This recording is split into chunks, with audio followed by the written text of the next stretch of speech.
Hi everyone, it's Aga from EurekaCrystalBeads.com and I'm here with a super fun bead embroidery video. But before I get started, just a quick reminder to check out the rest of our channel, and if you like what you see, hit that subscribe button and the notification bell so you never miss any of our content. In this video, we're making these earrings, which I must admit I couldn't wait to do, because for the first time I get to show you one of my favorite techniques, which is using French wire in bead embroidery. And French wire is very rewarding, it's very delicate to work with, but it produces these beautiful ornamental designs and it's very lightweight. So these earrings are huge, but actually they're very light on the ear. So if you love statement earrings but don't like things weighing down on your ears, these earrings are perfect for you. And all of the supplies that I used here, including the French wire, are from our October 2024 collection, Dark Blossoms, which if you've seen our previous tutorials, you know that I'm obsessed with. It's beautiful, everything in it is so beautiful. And as I said, it includes the French wire and the second star of these earrings, which is the velvet fabric that you can see here poking through the beads. It's also in the back, so it's very versatile. It's double-sided, it doesn't fray, and it's washable. So if you get some makeup on your earring, especially on the back, as we know is an issue sometimes, you just get a damp cloth, put on some Dawn dish soap, just a tiny little bit, and wipe it down, and they're clean.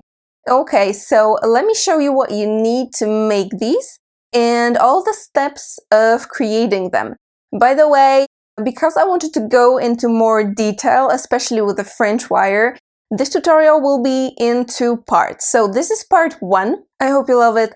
Let's start. So this is the earring. This is what it looks like up close. And let me not take any more of your time. It's not going to be a 5-minute tutorial, so let me get straight to the supplies that you need to make earrings like this. So if you don't have a collection, or if you're watching this a little bit later, these are the individual supplies that you're going to need for this, but all of them, I'll say again, can be found in the October 2024 collection Dark Blossoms. And you're perfectly well with the supplies from the collection to make a pair of these earrings and more. So let's just start from the left. From the stone mix, from the crystal stone mix, you're going to need 2 octagon crystal stones. You're also going to need 2 chatons for a pair of earrings. I chose red, but the mix also has blue, and I think they would look kind of lovely as well.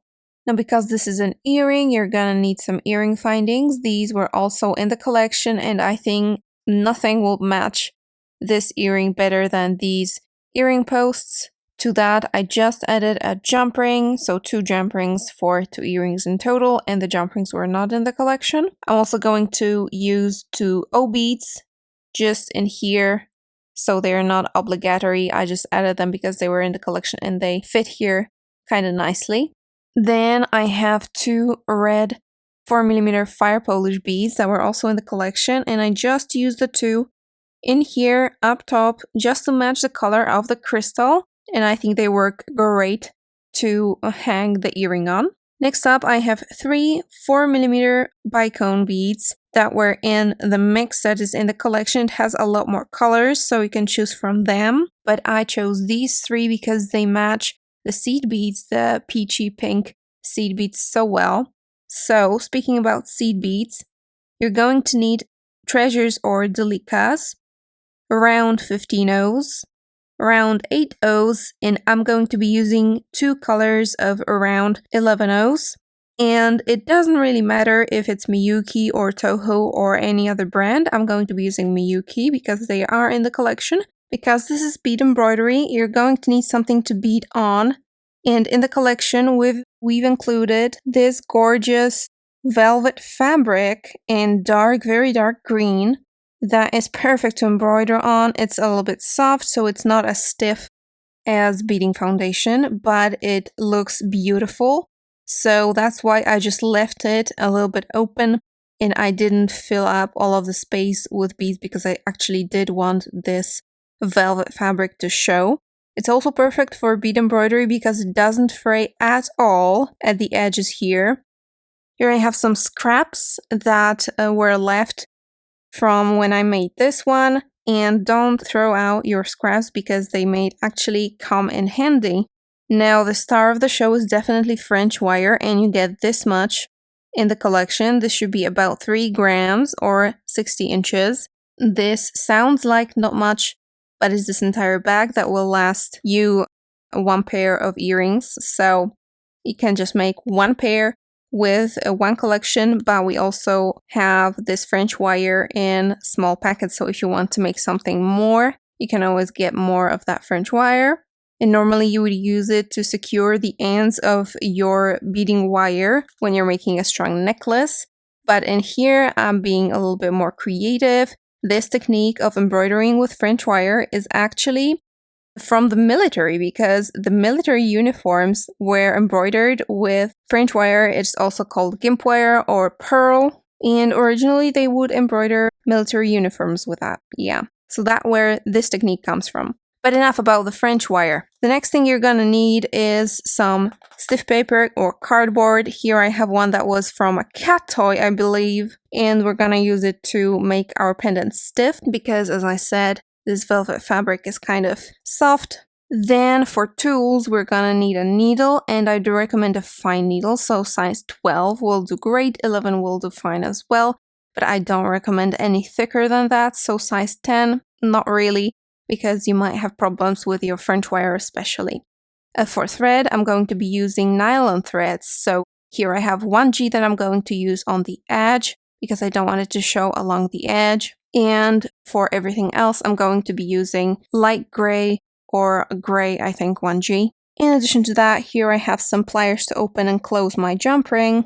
I also have a lighter to melt the end of my thread instead of tying it. I have a ruler because this is something we're definitely going to need here to measure out all of these pieces of French wire evenly. In here I have a silver crayon that's going to give me the faintest lines on the velvet that are going to rub off eventually, but we do need something to draw with to help us make this earring kind of more even than without that. Alright, and that's it for the supplies. Let's get to beading. I always forget the scissors, so of course you're also going to need scissors, and this time I also forgot about glue. I'm going to be using E6000, and here I have an orange stick to spread the glue evenly. Alright, so the first thing we're going to do is actually set our stones, because before we stick them on the foundation, we want to give them something to kind of rest on. So these are point backs. They are not very pointy, but there is some 3D to them. So the first thing I'm going to do is I'm going to set these stones. First, I'm going to, and I'll be using the scraps that I have because these won't be visible at all, but you can use the velvet fabric as well. So I'm going to need twice what my crystal size is for the larger ones. And for the chaton, I'm just going to use 1 piece. Okay. So first we have the octagon stone. So what I'll do is I'm actually going to fold it in half and make a slit.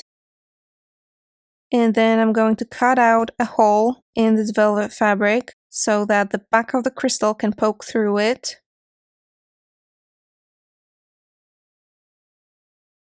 You don't have to be exact about it. So this is going to be our first layer. Now I'm going to go ahead and cut out the second layer with a smaller hole. Just like that.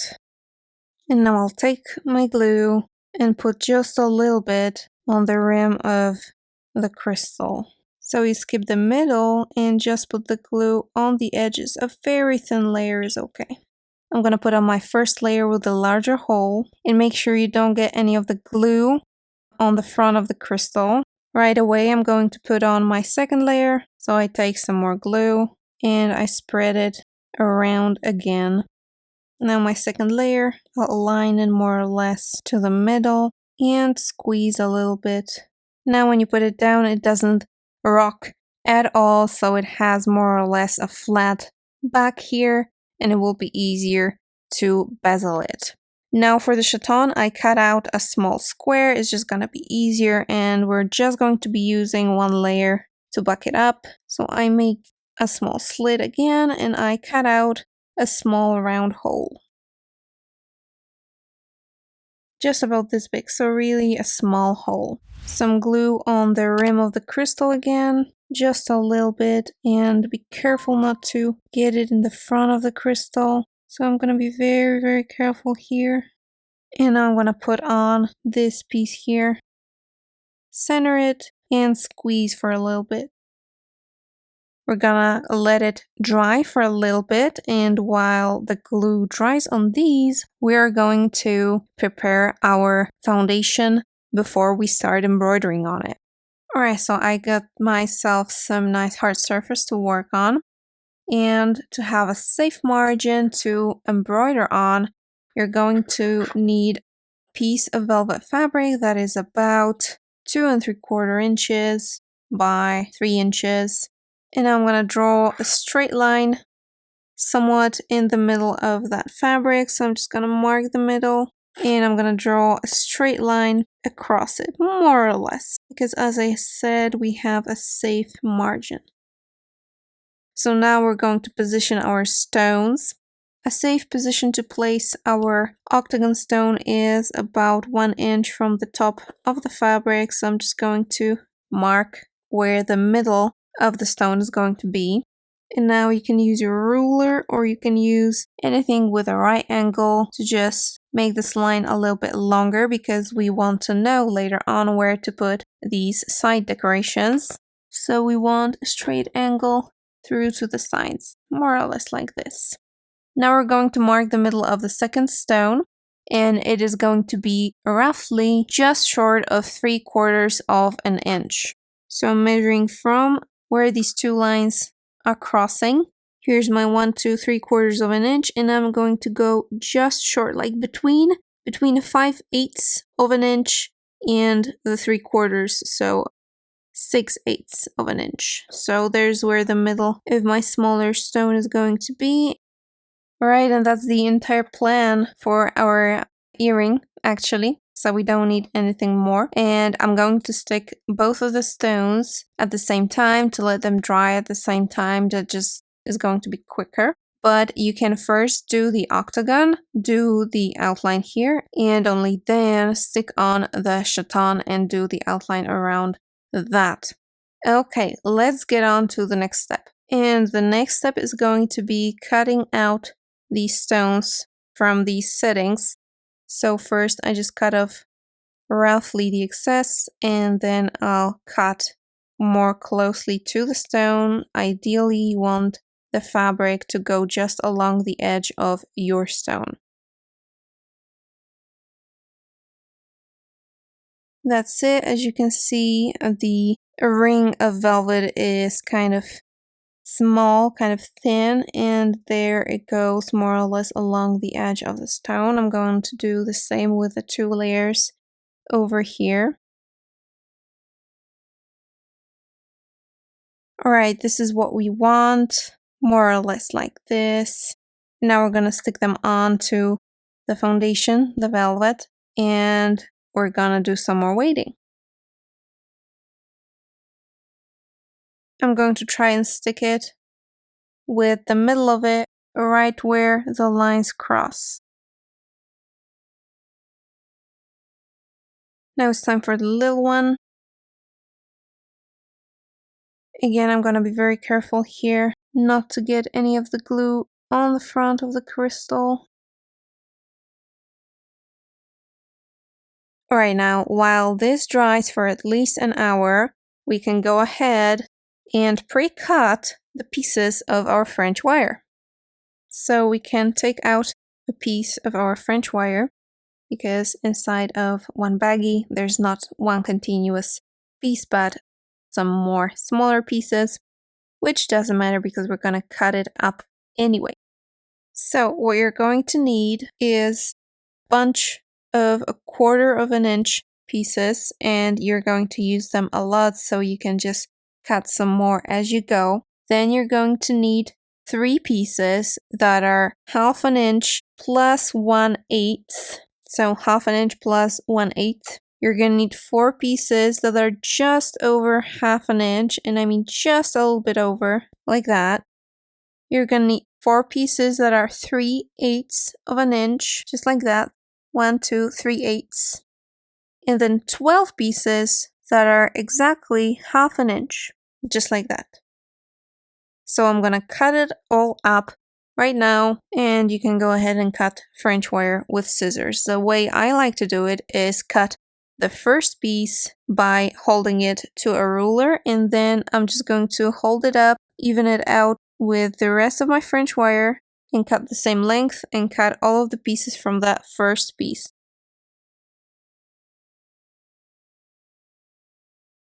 Okay, I'm all done with my pre-cutting.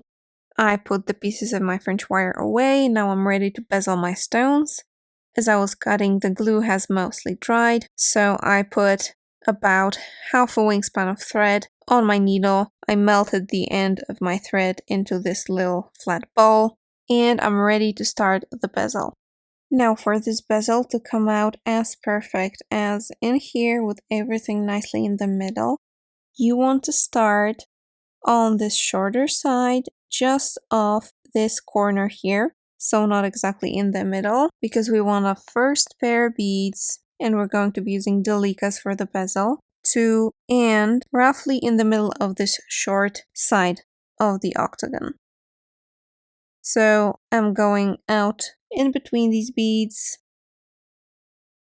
and just going through this second one, and it should be roughly in the middle of this side in here. Now we're going to have 22 pairs of delicas in total around the stone, which gives us 44 beads. And on these shortest sides, as well as these short sides in here, you want to have the second of the pair of beads in the middle. And on these longer sides, so in here and on this side in here, you want to have the first of the pair of beads in the middle. So I'm going to add 3 more pairs, 1, 2, 3, and then the fourth one will start with the first bead on this line in the middle of the stone here. Right, and the first bead of this next pair will fall on the middle line in here, in the middle of the octagon.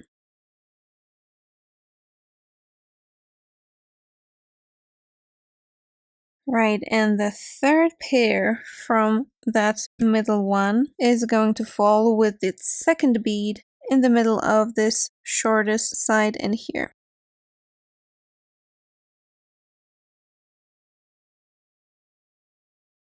And the second pair from there is going to have its second bead in the middle of this top wall. Okay, that's my last pair in this row. I'm gonna go through the second bead in this pair, as well as through the first bead that I started with.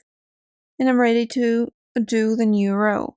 And the 2 rows now are going to be the simplest rows of regular peyote. So I'm skipping 1 bead and I'm going through the next bead in this row, and they're going to naturally lift up every second of them. That's because we only attached every second bead to the foundation and the other is kind of a little bit loose.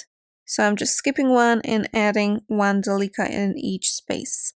And I'll do that for 2 full rounds.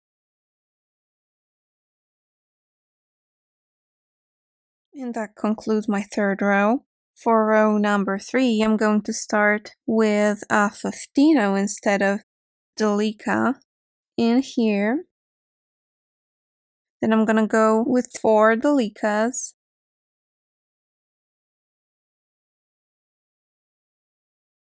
Then a 15 again. And then you're gonna notice that around the middle of this short side here, so in here, in here, in here, as well as in here, you'll have these dips and normally would put a bead in them, but we're going to just simply skip them by going down one bead diagonally and up the next bead to emerge, ready to add another 15-0.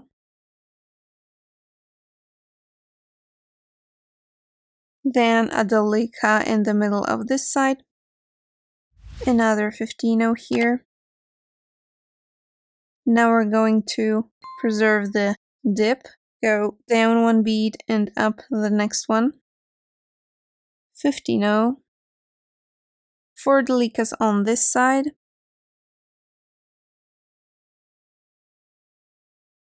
another 15-0 in here, down and up to skip one gap. Now 15-0 delica, 15-0 on this side, skipping this gap here and coming straight out of that first 15-0 that I added in this row. Now I'm starting my next row with a 15-0 again. Now 3 delicas and another 15-0. And I'm going to skip this dip once more, so this time I go down through the 15-0 and 2 delicas down here. Now up the next delica and the 15-0 from the previous row. In here I'm just adding 15-0, 15-0. And going straight down this dip in here. In here it's going to be 15-0, 3 delicas, 15-0.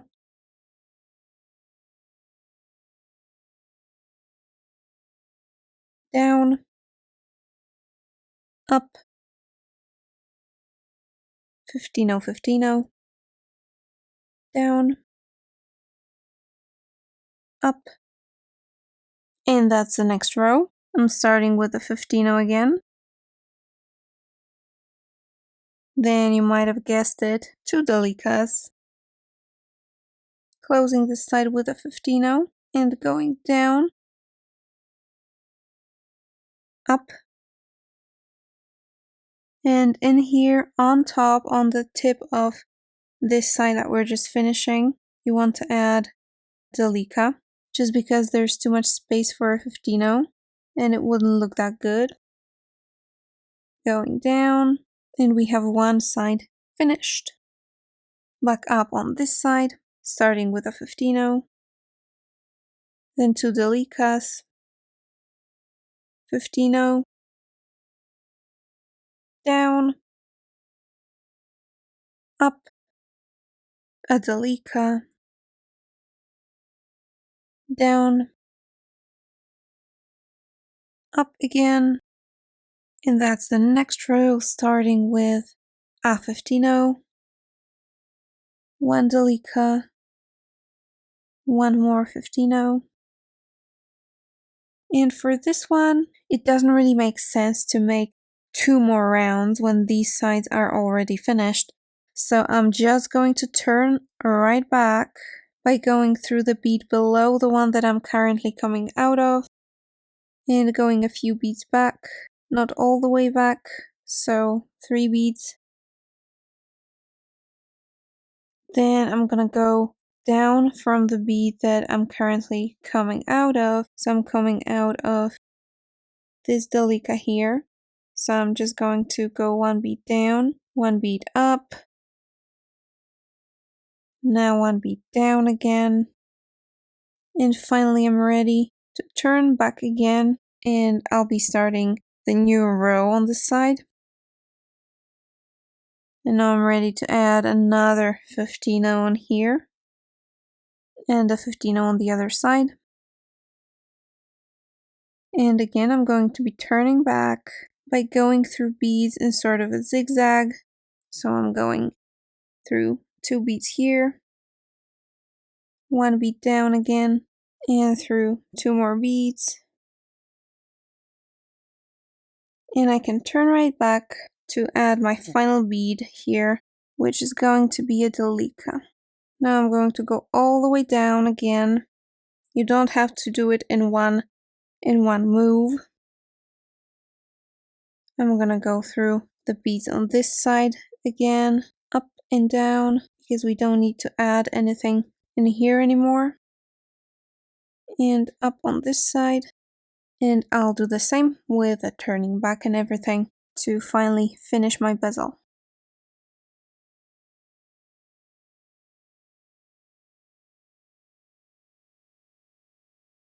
And that's the final bead. In this bezel I can go all the way down and go through my foundation. I'll finish my thread in the back now by tying a knot and trimming it off. Now for the second bezel, we're going to do regular standard peyote. You can start wherever you want, and you should end up with 20 or 22 beads around the stone. In this case, it matters real much how close to the stone you've cut velvet setting, so don't worry if you end up with 22 and not 20, which is like the standard amount. And for this one you just do 2 rows, so this is my first row, then another row, and then you add 15-ohs and tighten it all up, and you're done. Alright guys, this is the end of part 1. In part 2 we're going to finally use French wire and finish the edges of our work. It's going to be something different this time, so make sure to subscribe and click the notification bell so you don't miss when we post part 2.